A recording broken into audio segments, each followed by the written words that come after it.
Hello everyone. So we are back with another video in social studies. Okay. So we were up to lesson physical features of India. काफ़ी lesson थोड़ा काफ़ी lengthy है. So we have reached up to 5th video of this particular lesson and अभी भी 2 से 3 videos और बाकी हैं. Okay. पहले बता दो ना क्यूरोसिटी होती है कि कितने पार्ट्स में प्लेबैक होने वाला है इस पर्टिकुलर लेसन का. तो अभी 5th पार्ट पे हम करंटली पढ़ने वाले हैं. Today's video will be quite short, not too long. Okay.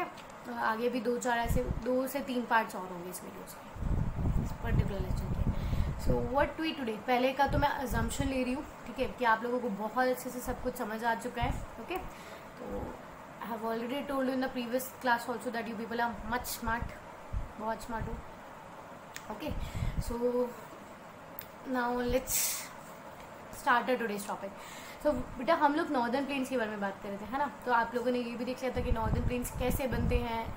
Eurasian plate और इधर से इंडो ऑस्ट्रेलियन प्लेट जो थी वो एक दूसरे से कोलाइड करती है, और कोलाइड करने के बाद में हमारे हिमालयन माउंटेन्स जो है वो फोल्डिंग एक्टिविटीज़ की वजह से डेवलप हो जाते हैं, है ना. तो बेटा हिमालयन माउंटेन्स जब बनते हैं तो वहाँ से जितनी भी रिवर्स आती है, ठीक है, वो क्या करती है अपने फुट हिल्स पे अपने साथ बहुत सारा सेडिमेंट ले आती है, और उस सेडिमेंट के बाद में क्या बन जाता है, सेडिमेंटेशन के बाद में क्या बन जाता है, पूरा नॉर्दर्न प्लेन. तो जब हमने नॉर्दर्न प्लेन का फर्स्ट क्लासिफिकेशन पढ़ा था तो उसमें हम लोगों ने 3 टाइप्स ऑफ नॉर्दर्न प्लेन्स पढ़े थे. पंजाब प्लेन्स और आगे के 2 कौन से थे, कमेंट सेक्शन में बता दो, ठीक है, मुझे तो याद नहीं है. Next, now what we have is relief feature. अब नॉर्दर्न प्लेन्स में और भी अलग अलग तरह के फीचर्स बनते हैं. उन तीनों प्लेन्स के अलावा, उन तीनों वाटर डिवाइड्स के अलावा भी हमारे यहाँ पे और भी रिलीफ फीचर बनते हैं, जैसे भाबर, तेराई, भांगर एंड खादर. इसके बारे में तो आप लोगों ने फिर भी पहले से पढ़ रखा होगा, है ना. अब ये 2 न्यू टर्म्स एक्स्ट्रा है हमारे आज के टॉपिक्स में. Okay, so let's begin our class. See बेटा, अब इस फिगर से आप बहुत अच्छे से पहले बहुत क्लियरली समझने की कोशिश कर लो कि ये तो क्या थे, हमारे हिमालयन माउंटेन्स. ये तो आप बहुत अच्छे से समझ चुके हो कि हमारे हिमालयन माउंटेन्स है, नाम भी लिखा हुआ है, मैम कुछ भी आपने एक्स्ट्रा नहीं बताया, है ना. अब बेटा क्या होता है ना कि जब हिमालयन माउंटेन से जो रिवर्स आती है वो काफ़ी हाई स्पीड पे आती है, ठीक है, और काफ़ी यंग रिवर्स होती है. अब आप यंग माउंटेन्स हैं तो या यंग माउंटेन से जितनी भी रिवर्स निकलेगी वो भी यंग रिवर्स होगी. या अब अपने ड्रेनेज चैप्टर, नेक्स्ट चैप्टर में आप समझ जाओगे कि यंग रिवर और ओल्ड रिवर्स क्या होती है, वो भी समझ जाओगे, ठीक है. आप अभी बस ये ध्यान रखो कि हिमालयन माउंटेन्स को हम लोग यंग माउंटेन्स बोलते हैं, तो इनसे जो रिवर्स आई है वो भी कैसी है, यंग रिवर्स है. अब यंग रिवर्स जो होती है बेटा, उनकी एक स्पेशलिटी होती है कि उनकी स्पीड बहुत फास्ट होती है. जेन्युइन चीज़ है कि जितने हाई स्लोप से जाएगी तो उसकी स्पीड भी उतनी फास्ट होगी, है ना. तो वो अपने साथ बहुत सारा हेवी मटेरियल भी लेके आ जाती है, ठीक है. अब वो हेवी मटेरियल आते कहाँ पर कलेक्ट हो जाता है, फुट हिल्स पे. फुट हिल्स मतलब समझ लो ना, माउंटेन्स के फुट पे, this is foot hill. Okay, तो वो यहाँ पर इकट्ठे हो गया. तो जो रॉकी टेरेन डेवलप होता है यहाँ पे, जो रॉकी फीचर डेवलप हो रहा है, उसे हम लोग क्या बोलेंगे, भाबर.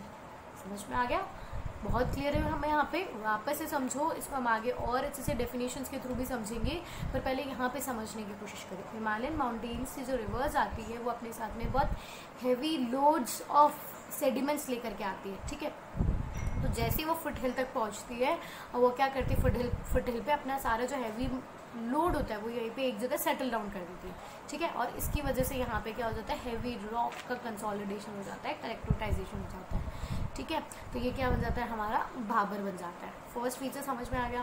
फर्स्ट फीचर के बाद में आ जाते हैं हम तेरई पे. अब तेरई क्या है बेटा, यहाँ तो क्या होता है ना, हार्श आपको रॉक्स मिलते हैं, ठीक है, और यहाँ पर रिवर्स जो है वो धीरे धीरे डिसअपियर हो जाती है. मतलब डिसअपियर तो क्या होती है, इन रॉक्स के नीचे से बहती है. ओके, अब आगे जाने के बाद में, अब आगे क्या होता है, रिवर जैसे आगे तक पहुँचती तो हैवी मटेरियल तो सब कुछ सेटल हो गया, है ना. अब उसके साथ क्या होगा, केवल फाइन मटेरियल होगा, केवल फाइन क्ले मटेरियल होगा, मतलब उसके साथ आगे.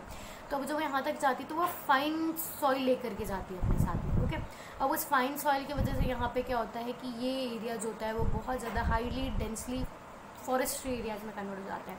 सबसे best suitable for agricultural area हो जाता है ये, ठीक है.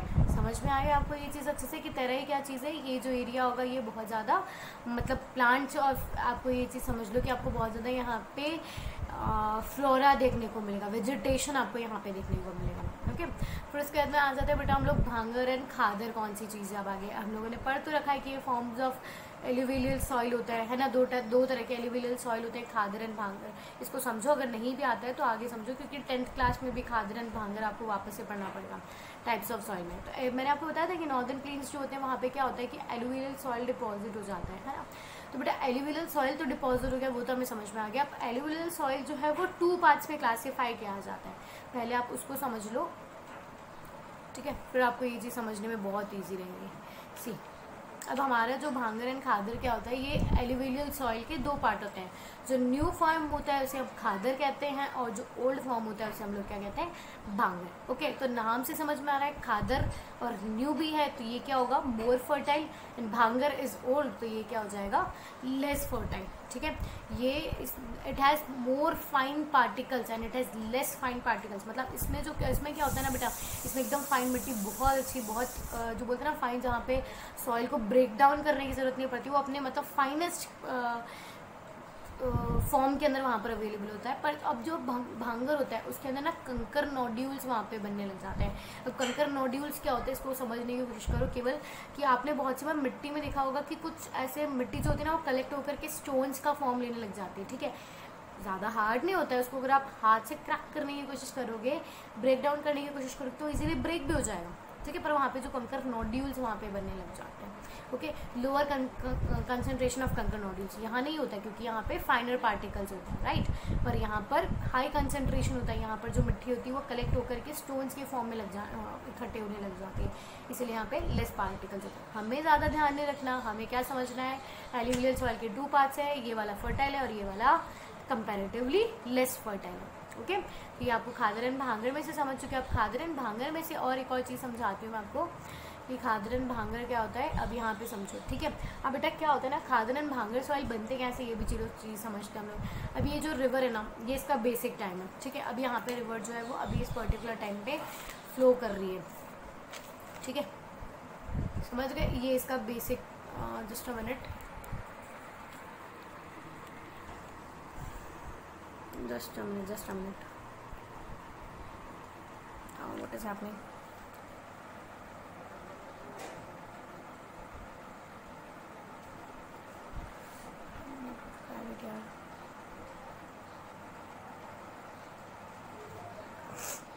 अब मैं समझाने की कोशिश करती हूँ आपको फिर से।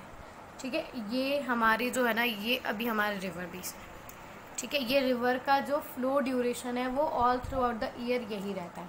और आपको भी पता है बेटा कि अब जैसे इस रिवर में रेनी सीजन स्टार्ट हो जाएगा तो क्या होता है ना, इसका वाटर लेवल जो होता है वो हाई हो जाता है, और वाटर क्या होता है ना, वो यहाँ बाहर की तरफ मूव करने लग जाता है। ओके, तो मानो कि जब फ्लड आते हैं तो उस टाइम पे यहाँ तक, ओके, यहाँ तक क्या होता है कि मैं इसको थोड़ा फिलअप कर देती हूँ ताकि आप इस चीज़ को समझ पाओगे कि कितना एक्स्ट्रा एरिया कवर अप हो गया है ना। तो यहाँ तक जो पानी है, जो है रिवर बेड जो है वो एक्सटेंड हो जाती है। ठीक है, अब रिवर बैंक जो है वो रिवर फ्लो जो है, फ्लड जो है वो फ्लड प्लेन वो इंक्रीज हो गया है। तो आप इस चीज़ को समझो कि जब तक रिवर का केवल यही था, उसका पाथ केवल यही था, है ना, तब तक तो कोई दिक्कत नहीं थी। पर जैसे ही फ्लड आता है यहाँ पे पानी, तो जो रिवर है उसका वाटर क्या आता है, वो बाहर की तरफ आ जाता है। ठीक है, और अब जो ये रेड के अंदर मैंने आपको जो सर्कल करके दिया है ना, तो ये क्या है, new form of alluvial soil है। अब रिवर जब आ रही है तो अपने साथ में alluvial soil, new alluvial soil ला रही है और उसे यहाँ पर डिपॉजिट कर रही है। ठीक है, वो तो न्यू फॉर्म हो गया और लगभग ये हर साल रिन्यू होता है, और जो वो पुराना है वो पीछे शिफ्ट हो चुका है। ठीक है, अब ऑफकोर्स एक चीज़ दूसरी चीज़ को रिप्लेस कर रही है ना, यहाँ पर न्यू आ गया तो जो पहले वाला न्यू था वो कहाँ चला गया, वो आगे चला जाएगा। इस तरीके से वो शिफ्ट होता जाएगा, है ना। तो ये चीज़ बहुत अच्छे से समझ रहे हो आप। ठीक है, और नहीं भी समझ रहे तो हम आगे डेफिनेशंस के साथ इसको समझने की कोशिश करते हैं। Okay,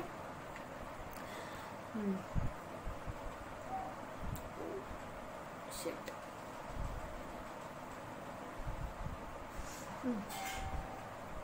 so we were talking about Bhabar, Terai, Bhangar and Khadar. Okay, तो हम नॉर्दर्न प्लेन्स की बात कर रहे थे। Northern plains can also be divided on the basis of diverse relief features, that is Bhabar, भांगर, तेरई एंड खादर।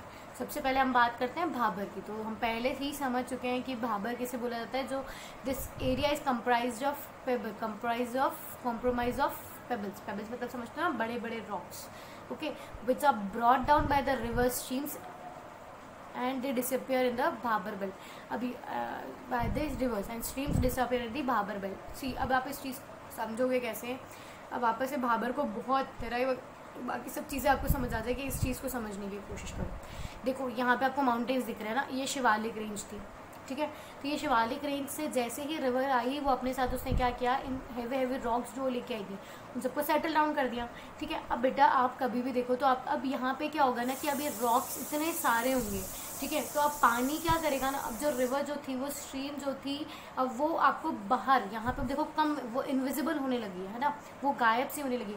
तो अब यहाँ पे ऐसा नहीं कि रिवर फ्लो नहीं कर रही, रिवर जो फ्लो करी वो इनके नीचे से फ्लो करने लग जाती है। रिवर पानी जो है वो अपना पाथ बना चुका है, ठीक है, वो इनके नीचे से फ्लो करने लगा है। और इनके नीचे के फ्लो करने की वजह से आपको ऊपर वाले एरिया में वाटर अवेलेबिलिटी नहीं दिख रही। इसको अच्छे से समझो कि वहाँ पे पानी है, पर वो हमारे लिए इनविजिबल हो चुका है, क्योंकि वो इन पेबल्स के नीचे से अपना सरफेस बना करके वहाँ से पास आउट हो रहा है, ठीक है।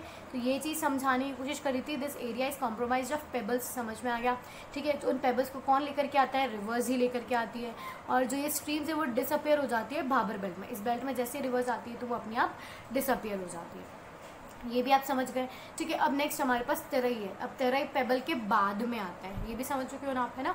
तो अब south to the Bhabar lies Terai. अब हमको इस चीज़ को इस तरीके से पढ़ना है कि पहले माउंटेन रेंजेस थी, फिर उसके बाद में हमारे पास क्या आया, भाबर, फिर आएगा तेरई, फिर उसके बाद में आएगा हमारे पास भांगर, फिर आएगा खादर, ओके। इस तरीके से आप इसको लॉन्गिट्यूडनल मैनर के अंदर समझोगे।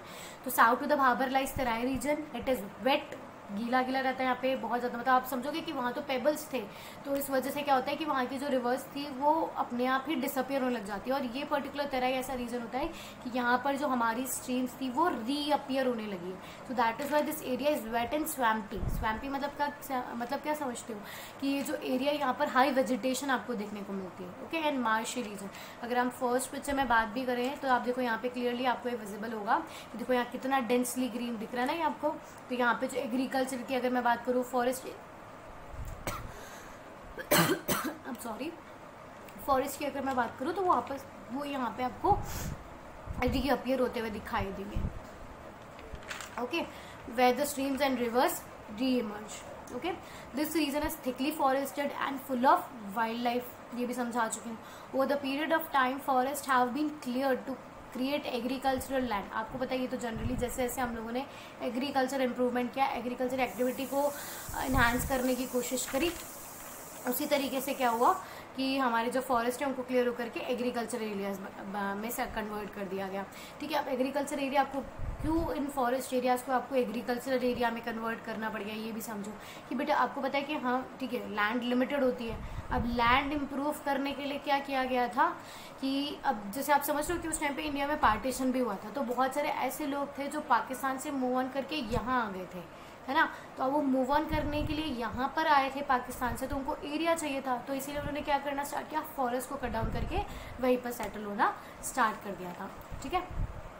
तो भादर एंड ये तराई भी आप बहुत अच्छे से समझ चुके हो, है ना। अब हमारे पास भांगर एंड खादर हमारे पास है, ओके। तो ये भी मैं आपको पहले समझा चुकी हूँ। Old form of alluvial, new form of alluvial, relatively less fertile and it is very fertile and ideal for the agriculture. It contains kankar nodules and इसके अंदर तो नहीं होता है। It lies about the flood plains, river and present at the terrace like features. ये मैं आपको पहले ही समझा चुकी हूँ कि फ्लड रेंज पे जो टेरेस लाइक ऊपर अबव जो होता है, यहाँ पे आपको क्या मिलेगा, भांगर फॉर्म ऑफ सॉइल मिलेगा, है ना। और ये हमारे पास क्या होता है, they are renewed almost every year. मैंने बताया था ना कि रिन्यू होते जाते हैं, जैसे बारिश का टाइम होता है तो वापस से सॉइल वहाँ पे रीपुट अप कर देती है river, okay. So this is also we have studied very well. Now coming next, what it is, revision time. So बेटा अगर मैं रिवीजन की बात करूँ तो वापस से हम पूरे नॉर्दर्न प्लेन्स को पढ़े थे, हम ज़्यादा पीछे भी नहीं जाते, वो आपको समझ में आ चुका है। हम लोगों को केवल क्या पढ़ना है, नॉर्दर्न प्लेन्स पढ़ना है। तो नॉर्दर्न प्लेन्स पे अगर हम लोगों को इसका पता है कि कैसे फॉर्म हुए थे, with the collision of to plates, that is कौन सी प्लेट्स थी, Indo Australian plates and Eurasian plates. वो दोनों के कोलाइड से हिमालयाज बनते हैं, हिमालयाज बनने के बाद में उनसे सेडिमेंटेशन होता है, और सेडिमेंटेशन के बाद में क्या होता है कि वहाँ पे नॉर्दर्न प्लेन्स बन जाते हैं। ठीक है, नॉर्दर्न प्लेन्स का हम लोगों ने पहले क्लासिफिकेशन देखा था, तो वो किस में था, Punjab plain, Ganga plain and Brahmaputra plain. Okay, तो अब ये पूरा कंप्लीट तीनों बनने के बाद में क्या हुआ था कि हम इसका क्लासिफिकेशन अब लॉन्गिट्यूडनल मैनर में भी देखते हैं। ठीक है, तो वो लॉन्गिट्यूडनल मैनर में आपने इसका क्लासिफिकेशन या फीचर जो रिलीफ था वो 4 मैनर्स में देखा है। वो कौन कौन सा हो गया? Again I'll go back to picture. See, Bhabar, Terai, Khadar and Bhangar. ये चीज़ आप बहुत अच्छे से समझ लो, ये इंपॉर्टेंट क्वेश्चंस हैं, इनसे आपके एनटीएससी के 1 वर्ड क्वेश्चन पूछे जाने वाला है 10th स्टैंडर्ड में, आरबीएससी पार्ट में। ये वापस से आपको चैप्टर देखने को मिलेगा। ठीक है, तो इसको अभी से अच्छे से समझते जाओ। वहाँ एग्रीकल्चर वाला चैप्टर आएगा तो उसमें ये सारी चीज़ें वापस से रिपीटेड पढ़नी पड़ेगी। Okay, thank you everyone. So अगर अब हमारा हिमालय भी कंप्लीट हो चुका है, नॉर्दर्न प्लेन्स भी कंप्लीट हो चुका है ना। तो अब नियरली 2 to 3 वीडियोस और होगी, उसके अंदर हम हमारा बाकी का remaining peninsular plateau, desert, islands वगैरह ये सब कंप्लीट कर लेंगे। Okay, thank you.